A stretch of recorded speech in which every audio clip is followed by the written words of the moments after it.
सर्व अच्युत गोत्रे बंधू आणि भगिनी, त्याचप्रमाणे साधू संतांना दंडोत प्रणाम. सर्वज्ञ श्रीचक्र प्रभूंनी या सृष्टीवरती अवतार घेतल्यानंतर या जीवाच्या हिताकारणे, भल्या कारणे, अयोग्य जीवाला योग्य करण्यासाठी व ज्ञानाला प्रेमाला पात्र करण्यासाठी ज्या अनंत लीळा परमेश्वराने केलेल्या आहे, त्या लीळांमधून जो आपल्याला बोध, समज, जाणीव करून दिलेली आहे, तो बोध, समज, जाणीव आपल्या जीवनात उतरून आपण परमेश्वराला प्राप्त करण्याचा प्रयत्न करत आहोत. परमेश्वर डोमेग्रामला आहे, चिन्ह पापीवरती आहे आणि अनेक सद्भक्त परमेश्वराच्या सन्निधानात आहे.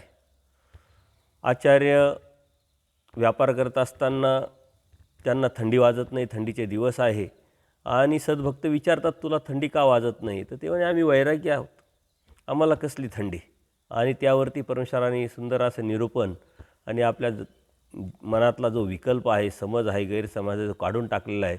का वैराग्य मिरू आवडे हा एक विकारच आहे म्हटले. त्याच्यामुळं आपण काय करतो, कशासाठी करतो, कोणत्या उद्देशाने करतो, कोणत्या हेतूने करतो आणि आपल्यामध्ये जो अहम आहे तो कसा बोलण्यातून, वागण्यातून दिसत असतो, हे परमेश्वरांनी सांगितलेलं आहे. आणि मग आचार्यांना सर्व निरूपण केल्यानंतर आचार्य म्हणतात, ह्या जगामध्ये कोणी निर्विकल्प आहे का? ते म्हणतात, विकारा वेगळा हा जीव झालाच नाही. निर्विकार कोणीही नाही, कारण विकार हा जो आहे इंद्रियांचा धर्म आहे आणि इंद्रिय हे शरीराचे अत्यंत महत्त्वाचे अवयव आहे.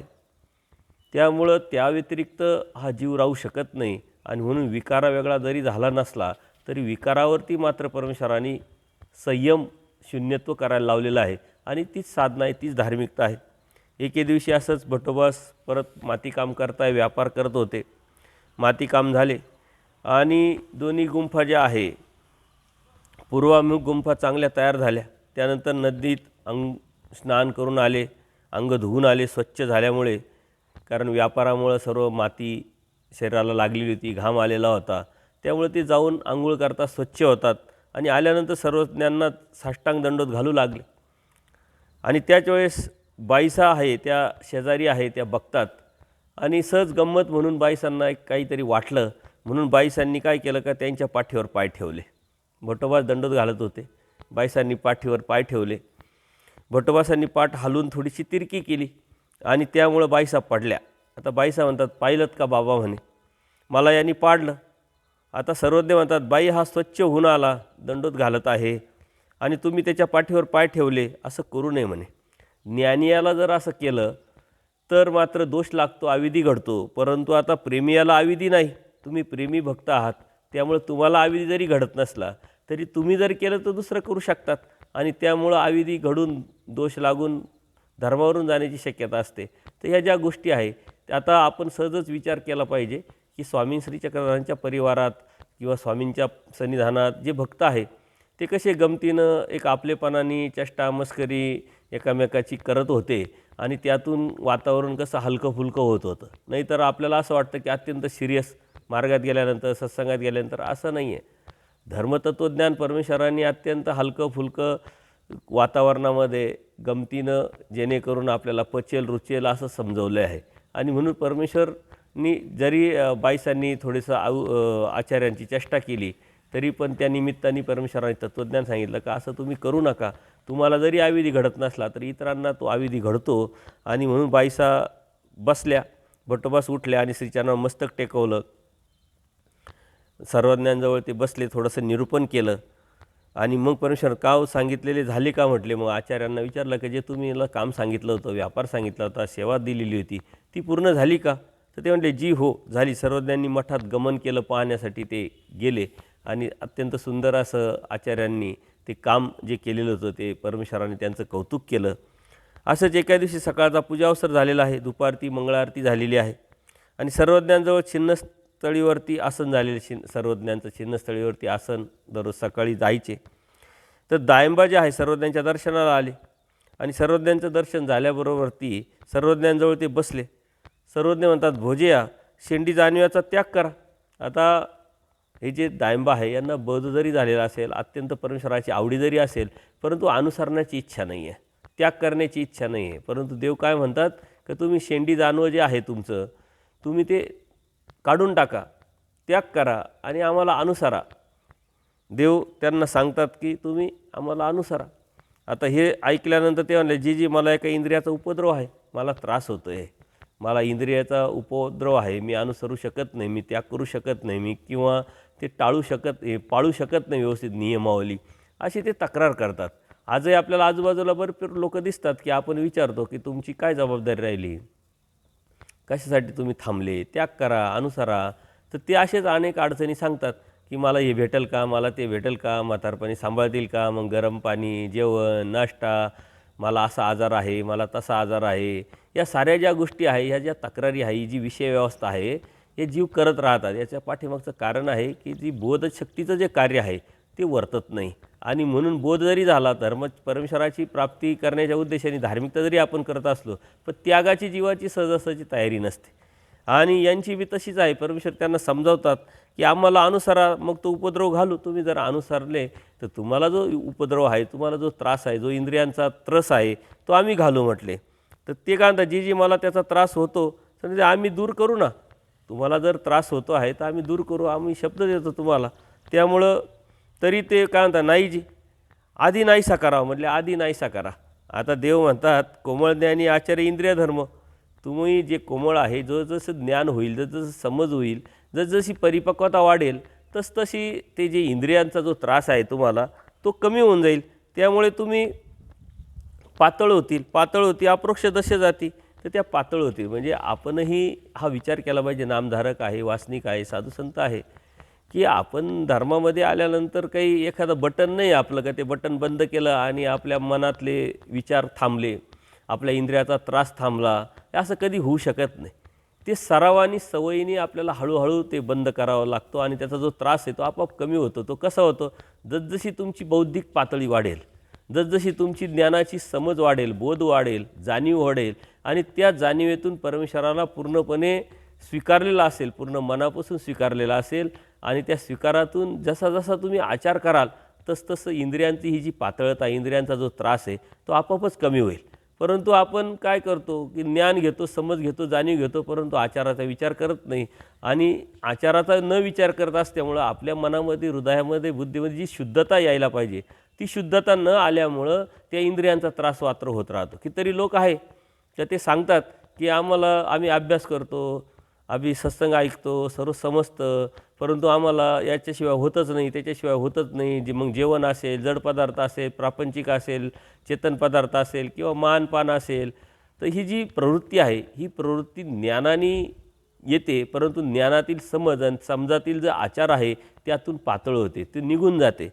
तर देव त्यांना सांगतात की तुम्ही एकदा अनुसरल्यानंतर आचार करायला सुरुवात करा, आपोआपच ते आम्ही घालू. याचा अर्थ काय, का ते आपोआपच जाईल, एक नॅचरल आहे. आणि ते जे इंद्रियांचा जो त्रास आहे तो पातळ होईल आणि अप्रोक्ष जाती म्हणजे काय, की पलीकडचं तुम्हाला दिसेल, अदृष्टपर परमेश्वराची प्राप्ती, आपलं हित एकदा कळालं का अलीकडचं जे आहे याविषयी जे आकर्षण आहे ते आपोआपच निघून जाते. हे नॅचरल आहे. एखादी वस्तू आपल्याला भेटली आणि त्या वस्तूपेक्षा जर त्या वस्तूविषयी आपलं खूप मन लागलेलं आहे, ती वस्तू आपल्याला आवडते किंवा ती वस्तू आपल्या उपयोगी पडत असल्यामुळे आपण तिला सांभाळतो. परंतु त्या वस्तूपेक्षा आता चांगली वस्तू जर आपल्याला भेटली का जी आपल्याला जास्त उपयोगी पडू शकते, तर आपोआपच त्या वस्तूविषयी आपल्याला आकर्षण कमी होतं आणि ती जी वस्तू उपयोगाची आहे, फायद्याची आहे, जास्त भारी आहे, तिच्याविषयी आपल्याला आकर्षण निर्माण होतं. तसंच ब्रह्मविद्याशास्त्र हे सर्वात मोठं आहे, आपल्या हिताचं आहे, फायद्याचं आहे. ते एकदा कळायला लागलं का ज्या प्रापंचिक ज्या अडीअडचणी आहे, ज्या प्रापंचिक जी ओढ आहे, वेच आहे किंवा इंद्रियांचा जो त्रास आहे, अभिलाषा आहे, ती आपोआप कमी होते. फक्त आपल्याला त्याच्यातला फायदा कळायला पाहिजे की परमेश्वर भक्तीतून आपल्याला नेमका फायदा काय होणार आहे, आपलं हित म्हणजे काय, नेमकं आपल्याला काय भेटणार आहे. त्यानंतर आपल्याला यातलं जे आकर्षण आहे किंवा यातलं जे लागलेपण आहे ते आपोआपच कमी होईल. याचा अर्थ ते पातळ होईल. देव त्याला समजावतात. तरी तो म्हणतो, जी मला एका इंद्रियामुळे फार त्रास होतो म्हणले, मला एका म्हणजे विषयाच्या अनुषंगाने ते सांगताय की मला त्याचा खूप त्रास होतो, ते माझ्याशी होत नाही. विषय भोगाशिवाय जीव काय, देव म्हणतात विषय भोगाशिवाय जीव काय मरतो असे. तुम्ही जर असं म्हणताय का विषयाशिवाय आम्ही राहू शकत नाही, त्याचा त्रास होतो आहे, तर त्याच्याशिवाय काय जीव मरतो का म्हटले. यातून परमेश्वराने खूप मोठं तत्त्वज्ञान आपल्याला सांगितलं आहे. विखो अनंत तापाशी आश्रय नरकाशी येतो. हा विषय आहे, हा जो विषय आहे त्या विषयामुळंच अनंत ताप निर्माण होतात आणि अनंत तापाच्या आश्रयानेच नरकाला प्राप्त होत असतो आपण. म्हणून विषयाचा त्याग हीच साधना आहे. विषयाचा त्याग हीच धार्मिकता आणि विषयाचा त्याग हेच अनुसरण आहे. आणि म्हणून प्राप्त विषयांचा त्याग करावा. परमेश्वरांनी स्पष्ट सांगितलं आहे, जो बी विषय आहे तो प्राप्त होणारच आहे, परंतु त्याचा त्याग करणं म्हणजे अनुसरण, त्याचा त्याग करणं म्हणजे दैवराटी, त्याचा त्याग करणं म्हणजे परमेश्वर प्राप्ती, त्याचा त्याग करणं म्हणजेच परमेश्वर भक्ती आहे. हे जर आपण समजून घेतलं तर नामधारकाला त्याच्या पद्धतीनं विषय आहे, वासनिकाला त्याच्या पद्धतीनं विषय आहे, साधू संतांना त्याच्या अवस्थेनुसार त्याच्या पद्धतीनं विषय आहे. त्यामुळं त्याचा त्याग करणं ही साधना, ही धार्मिकता जर आपण लक्षात घेतली तर धर्म आणि धार्मिकता जी आहे आपल्याला कधी मोठी आणि अवघड वाटणार नाही, कठीण वाटणार नाही. तर परमेश्वर म्हणतात ते जे विषय आहे त्याच्या आश्रयानेच अनंत ताप निर्माण होतात आणि त्यामुळंच आपण नरकात जात असतो. या सर्वज्ञांनी त्यावरती ब्रह्मचारी घोड्याचा दृष्टांत सांगितला का, जो काही घोडे असतात की जे ब्रह्मचारी म्हणजे आयुष्यभर कधी विषयाचं ते सेवन करत नाही आणि ते काही मरतात का म्हणले, उलट धष्टपुष्ट होतात. त्यातून परमेश्वरांनी अप्रत्यक्षरित्या आपल्याला खूप मोठं तत्त्वज्ञान सांगितलं आहे की कर्मराटीमध्ये विषय ही एक शारीरिक भूक, विषय ही एक शरीराची गरज असं समजलं जातं, परंतु परमेश्वरांनी तो सिद्धांत पूर्ण खोडून टाकला इथं की विषय ही काही शारीरिक भूक नाही, विषय काही ही गरज नाही आहे, तर विषय ही आपली मनाची अवस्था आहे. या मनाच्या अवस्थेतून आपण जर बाहेर पडलो तर त्या विषयाची गरज नाही आणि विषय जर उपभोगला नाही तर आपण मरत नसतो किंवा आपल्याला कोणत्याही प्रकारचा त्रास होत नसतो. हे परमेश्वराने स्पष्ट सांगितलं. निरोध सायले आधी का बळ ये म्हणले, निरोध जर सांगितलं, जर याचा संयम ठेवला विषयावरती, त्याचा त्याग केला तर अधिक तुष्टीपुष्टी होते म्हटले आणि अनेक बळ येतं, आपला अधिकार वाढतो, योग्यता वाढते. विखो न सेवी तरी जीव काय मरतो असे, विषय जर सेवला नाही तर जीव काय मरत नाही म्हणले. जो घोडा मरत नाही, उलट त्याच्यामध्ये धष्टता पुष्टता येते, बळ येतं. तसं आपलं सुद्धा आहे की आपण जर विषयाचा त्याग करून त्या विषयातला जर आपण बाजूला केलं आणि त्याचं सेवन नाही केलं तर आपण काही मरणार नाही, उलट धष्टता पुष्टता अर्थात आपली सात्विकता वाढते, आपली बौद्धिकता वाढते. निरोध सायले आधी काही योग्यता होय, दक्षता होय. जर आपण विषयाचा निरोध केला, अर्थात आपल्याला संयम ठेवला आणि त्याच्यावरती कंट्रोल करून त्याचा त्याग केला तर आपल्यामध्ये योग्यता वाढते आणि दक्षताही वाढते, दक्षता होते, आपण सावध होतो, आपल्या हिताचा विचार करतो. पण परमेश्वराने जे सायंटिफिकली जे कर्मराटीमध्ये काही लोकांनी सिद्धांत मांडलेले ते सिद्धांतच इथं खोडलेले, म्हणून ती काही शारीरिक भूक नाही, शारीरिक गरज नाही, हे आपण पहिले समजून घेतलं पाहिजे. आपल्याकडे बी अन्यथा ज्ञानाचं हे पेव फुटलेलं आहे का, नाही त्याच्याशिवाय जीव राहूच नाही. देवाने सांगितलं विकारा वेगळा जीव राहूच शकत नाही, तर मग कसं काय राहायचं. तर परमेश्वराने विकारा वेगळा जीव राहू शकत नाही याचा अर्थ काय, त्याच्या मनात येणारच आहे, त्याच्या विचारात येणारच आहे, त्याच्या बुद्धीत येणारच आहे, त्याला त्याची अभिलाषा वाटणारच आहे, उपभोग घेण्याची इच्छा होणारच आहे, नॅचरल आहे. परंतु त्यामुळं तुम्ही केलंच पाहिजे असं नाही, कारण ती गरज नाही आहे आणि ती साधना आहे. त्यांनी काय आपण मरणार नाही, उलट धष्टता पुष्टता होईल. आणि तीच धार्मिकता जर आपण समजून घेतली तर अत्यंत सोपं होईल. तरी दायंबा काय म्हणले, नाही जी मला इंद्रियार्थ व्यतिरिक्त म्हणजे चटकदार पदार्थ, आता चेतन पदार्थाविषयी त्यांनी अपेक्षा व्यक्त केली, देवाने त्याच्यावरती निरूपण केलं. आता हा जड पदार्थाकडे आलेला आहे. अर्थात जड पदार्थावरून हा चेतन पदार्थ का हा जीव जात असतो, परंतु कधी कधी चेतन पदार्थावरून जड पदार्थावरती. तर देवाला ते स्पष्ट सांगतात की मला चटकदार चमचमीत पदार्थ आवडतात, त्यामुळं भिक्षेमधलं कोरकं, त्यातलं शिळं पाकं मी खाऊ शकत नाही असं स्पष्ट सांगतात. देव म्हणतात जी वासना आहे तुमच्या मनामध्ये, जी आवड आहे, जी रुचा आहे, त्याचा त्याग जर करायची तयारी ठेवली तुम्ही तर आपोआपच जमेल. परिच्छेदी प्रवृत्तीचे सगळे निरोध नेणो कोणाची निरपुणी फेडी.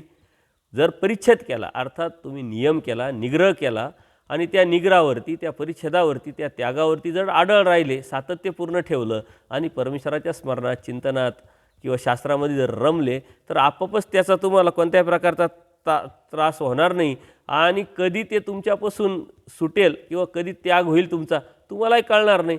त्याच्यामुळे परिच्छेद करा म्हणले. जर परिच्छेद करण्यासाठी जेव्हा तुम्ही उभे राहाल, तयारी कराल आणि त्या पद्धतीनं त्या सातत्यपूर्ण प्रयत्न करायला सुरुवात केला तर तुम्हाला साह्य पण होईल. दैवाचं साह्य झाल्यानंतर ते दैवाचं साह्याच्या नंतर तुम्हाला त्याचा कोणत्याही प्रकारचा त्रास होणार नाही. तरी दाय म्हणते जी ज्यामुळे वासनेचा त्याग होतो तो प्रयत्नच माझ्याकडून होत नाही. म्हणजे बघा जीव कसा विषय व्यवस्था करतो आणि आपल्या आजूबाजूला असे अनेक जीव आहे, तो देव एवढं त्याला समजावतात तरी म्हणतो नाही त्याचा त्याग करण्याची जी इच्छा आहे तीच माझी होत नाही किंवा त्याचा जो प्रयत्न आहे तेच माझ्याच्यानी होत नाही.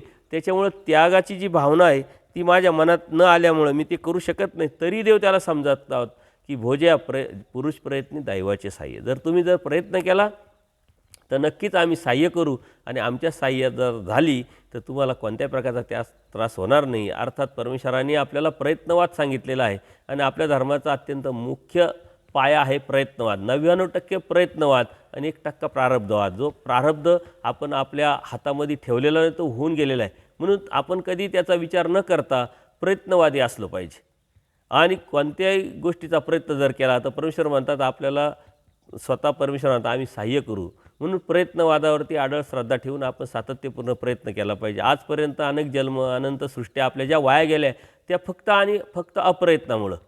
कारण अप्रयत्न झाला आणि म्हणून दैवाचं सहाय्य झालं नाही म्हणून आपण प्रमादी झालो आणि म्हणून नरकात पडलो.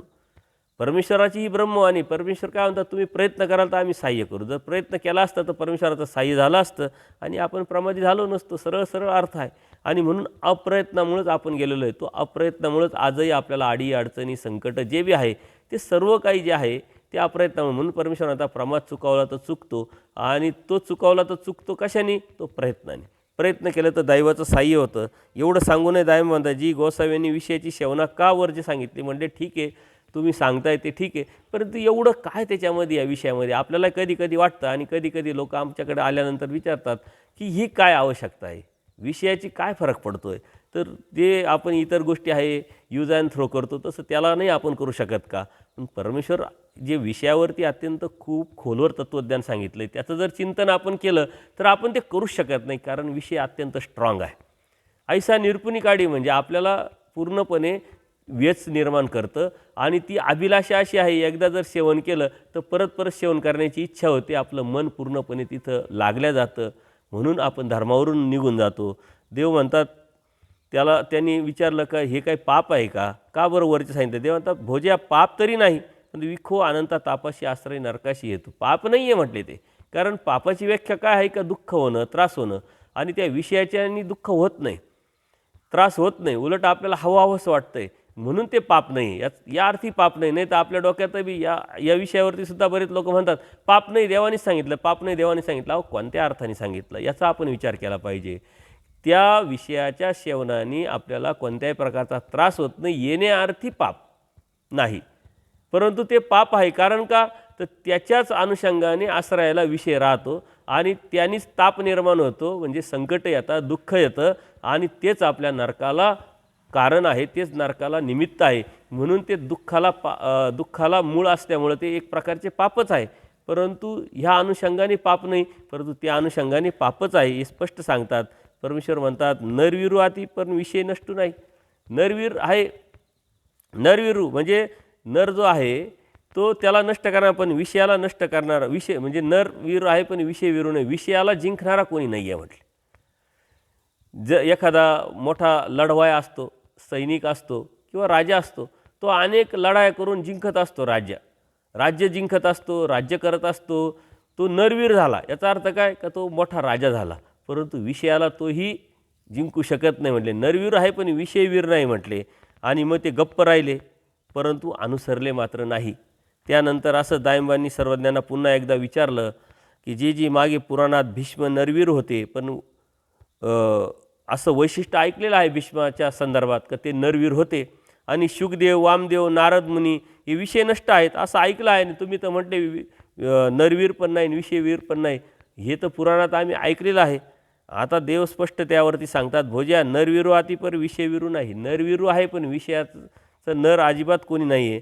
धर्म नष्टो आती पण विषय नष्टो नाही. धर्माला नष्ट करणारे आहे पण विषयाला नष्ट करणारे नाही आहे. तुम्ही जे म्हणताय ते चुकीचं आहे. कारण भीष्मादिक जे आहे तेही विषयवीर नाहीत असं नाही आहे म्हटले. शुकदेव आणि विषय नष्ट नाहीत म्हटले. तू जे म्हणतोय ते अन्यथा ज्ञान आहे.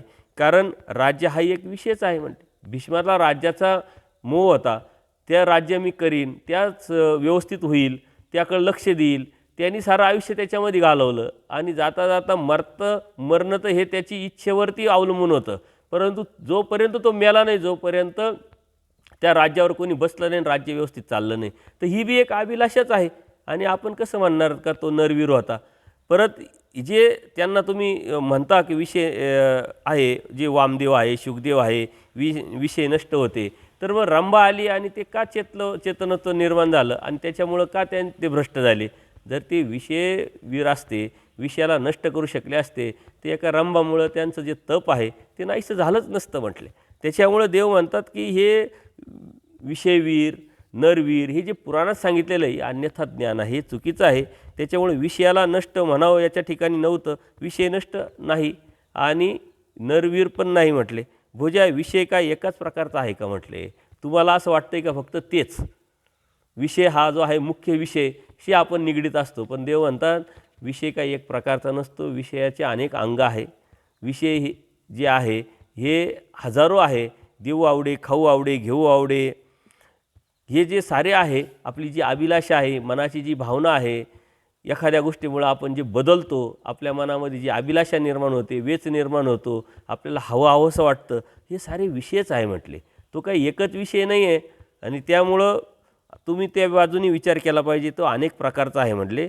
तो कुणाकडूनही जिंकला जात नाही आणि जाऊ शकत नाही. मग काय म्हणता हो काजी असं म्हणून त्यांनी परमेश्वरांनी निरूपण केल्यानंतर त्यांना लक्षात आलं, परंतु त्यांनी ते मान्य पण केलं, परंतु ते अनुसरले नाही आणि देवाला शब्द दिला नाही की मी करू शकतो का, का करू, कशासाठी करू, त्याचा फायदा तोटा कशा पद्धतीनं करू. आता देव स्वतः शब्द देतात की आम्ही सहाय्य करू, आम्ही ते नष्ट करू, तरी दायंबा तयार झाले नाही. आज आपल्याला आजूबाजूला हे असे भरपूर लोक जीव दिसतात की त्यांची कोणत्या प्रकारची जबाबदारी राहिलेली नाही आहे, परंतु ती अभिलाषाने ती मनात विचारही केलेला नसतो आणि त्यामुळं त्यांना असं सहजच मनात वाटतं की आम्ही ते करू शकत नाही. अर्थात ते करणं काही खूप अवघड विषय नाही आहे, परंतु तो विषय नीट समजून घेतला तर त्या विषयाचा त्याग आपल्याला करता येईल. परंतु विषय समजून न घेता आपण त्यागाचा विचार नाही करत आणि नैसर्गिकरित्या ते त्याग आपण आपोआप होतोच भविष्यामध्ये, परंतु जी अभिलाषा आहे मनाची ती मात्र जात नाही. आणि म्हणून अनुसरण इतकं सोपं नाही आहे, परंतु अनुसरू शकत नाही आपण असंही नाही आहे. त्यासाठी प्रयत्न, समर्थवादावरची निष्ठा, आपल्या हिताची जाणीव आणि त्या अनुषंगाने आपला सातत्यपूर्ण प्रयत्न असेल, प्रार्थना असेल तर नक्कीच परमेश्वर सहाय्य करतात आणि आपण त्याचं योग्य पद्धतीने जर नियोजन केलं तर परमेश्वर स्वतः करून घेतात. आद्यंती दैव मध्यपुरुष बोध तर परमेश्वराने दिलेला आहे. मधला जो कड आहे त्यागाचा अनुसरणाचा तो मात्र जीवाचा आहे आणि त्यानंतर मात्र परमेश्वर स्वतः प्राप्तीला नेतात. याचा अर्थ परमेश्वर सहाय्य करतात. परमेश्वराच्या समर्थवादावरती निष्ठा असेल तर आपली परमेश्वर सहाय्य करेल ही निष्ठा निर्माण होईल आणि नंतरच आपण त्यावरती चालण्याची इच्छा व्यक्त करू. हे आपण लक्षात घेतलं तर ते खूप अवघड नाही आहे. असेच एक देवाच्या दर्शनामध्ये भरपूर सद्भक्त परमेश्वराच्या दर्शनाला यायचे. असाच एक चंद्रदेव नावाचा ब्राह्मण होता आणि तो मुंजा होता, म्हणजे अर्थात तो वैदिक ब्राह्मण असल्यामुळं तो भिक्षा मागायचा, घरोघरी जे बी कर्मकांड आहे ऋतू ऐकले आहे ते सांगायचा. तर नेवाशाला तो शिक्षण घेत होता वैदिकतेचं आणि त्या शिक्षण घेत असताना प्रत्येक दिवशी त्यावेळेची परिस्थिती अशी होती की प्रत्येक दिवशी हे जे शिकायला आलेले जे मुलं असतात तर ते प्रत्येक दिवशी घरामध्ये जेवायची व्यवस्था केलेली असायची, परंतु रविवार मात्र त्यांची काही व्यवस्था नसायची. सोमवार मंगळवार पूर्ण वेळ ते जेवण करायचे, अभ्यास करायचा आणि प्रॅक्टिस पण करायची, अशा पद्धतीनं ते जगत होते. परंतु रविवार मात्र नसल्यामुळं ते सर्वज्ञांकडे यायचे. बघा, जेवणाच्या अभिलाषा पोटी का होईना ते देवाकडे यायचे, देवाचं त्यांना दर्शन व्हायचं, परंतु ते कधी त्यांनी काही चर्चाही केली नाही आणि देवाने त्यांना कधी तत्त्वज्ञानही सांगितलं नाही. कारण ही सारी सिस्टम आहे, ही समाज व्यवस्था आहे आणि चालली पाहिजे. प्रत्येकाला जर परमेश्वराने त्याच्यानुसार जर बोध दिला. आता कितीतरी लोक म्हणतात की आपला धर्म इतका श्रेष्ठ आहे, परमेश्वर आहे, त्यांनी एवढं तत्त्वज्ञान सांगितलं आहे, देऊन टाकावं सर्वांना बोध, देऊन टाकावं परमेश्वराने सर्वांना प्राप्ती. तर असं होऊ शकत नाही, कारण ही समाज व्यवस्था आहे, ती चालली पाहिजे, ती एक सिस्टमचा भाग आहे. त्याच्यामुळं हे जे आहे वैदिक ब्राह्मण ते देवाच्या दर्शनाला दर रविवारी यायचे आणि देवसुद्धा बायसान करून त्यांना जेव घालायचे, जेव वाढायचे. एके दिवशी सर्वांच्या दर्शनाला आले. सर्वजण चंद्रदेव हो, आज तुम्हाला खिरीचं जेवण मिळेल, चांगलं जेवण मिळेल. तर ते म्हणतात मग तर चांगलंच आहे म्हटले. सर्वजण तुम्ही असं करा, स्नान करा आणि बाधा ठाणला जा म्हटले. स्नान करून बाधा ठाणला जा. ती त्या पद्धतीनं ते गेले. नदीवर स्नान करून येत असताना एका म्हातारीकडे श्राद्ध होतं आणि तिनं ब्राह्मणांना आमंत्रण दिलं होतं, परंतु कोणालाच योग्य पद्धतीनं जे वैदिक मंत्र आहे ते काही म्हणता येईना. त्याच्यामुळे तिचं काही समाधान होईना आणि मग ती परत कोणी भेटेल का असं म्हणून पाहायला आली. तर त्याच वेळेस हे जे चंद्रदेव जे आहे हे ब्राह्मण ते स्नान करून जातच होते आणि मग ती म्हातारी त्याला विचारते, बटिका तुला संकल्प म्हणता येतो का, म्हणजे अर्थात मंत्र वगैरे म्हणता येतात का.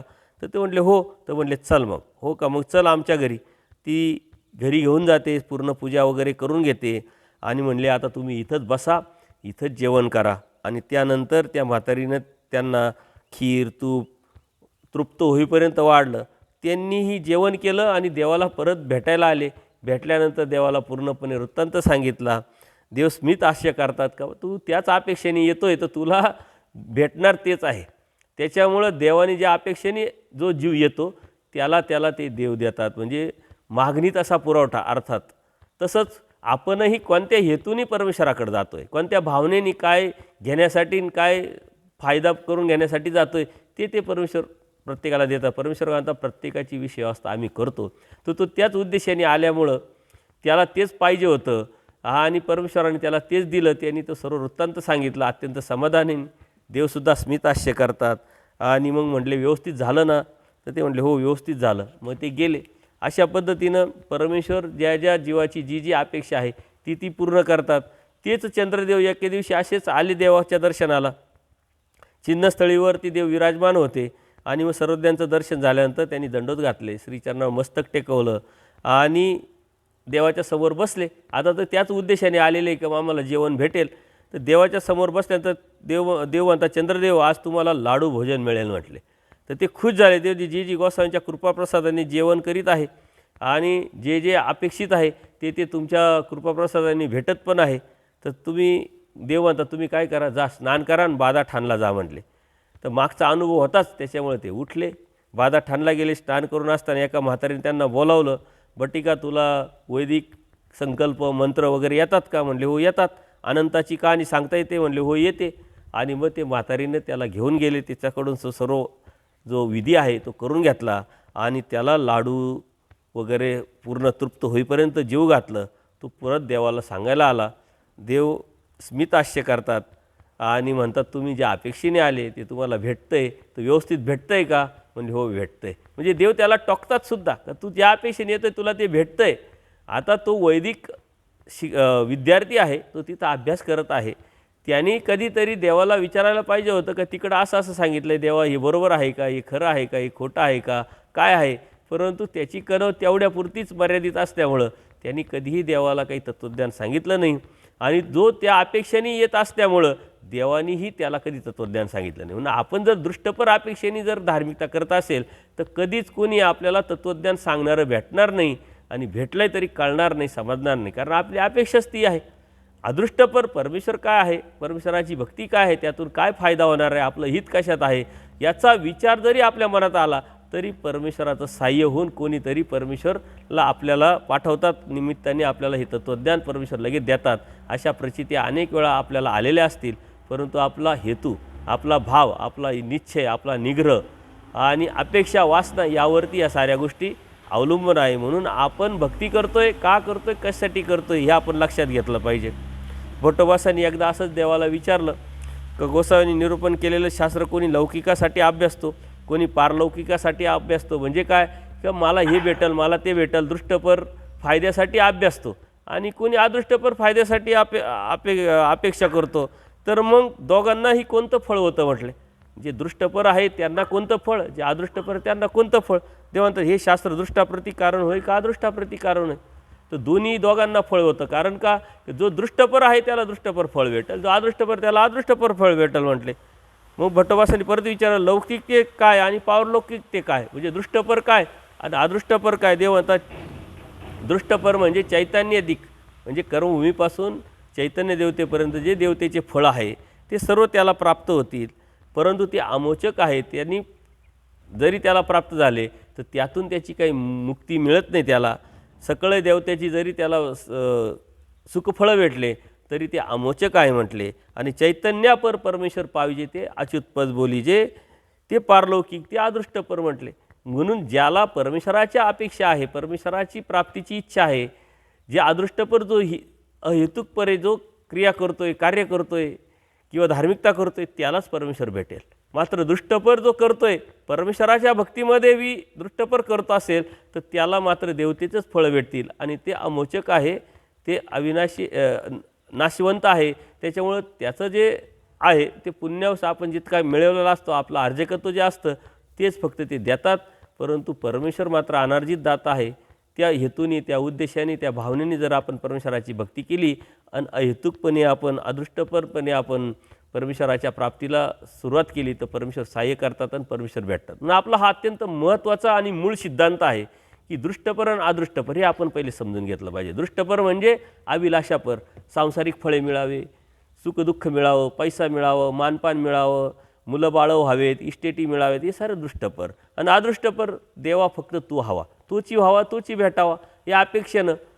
पण परमेश्वराची भक्ती करत असताना परमेश्वराच्या ठिकाणी जरी दृष्टपर भक्ती करत असेल तर ती देवतेचीच भक्ती होते, कारण ही सारी दृष्टपर फळं ही देवतेची आहे आणि देवताच देत असतात. त्याच्यासाठी परमेश्वराने ही देवता, ही सिस्टम तयार केलेली आहे.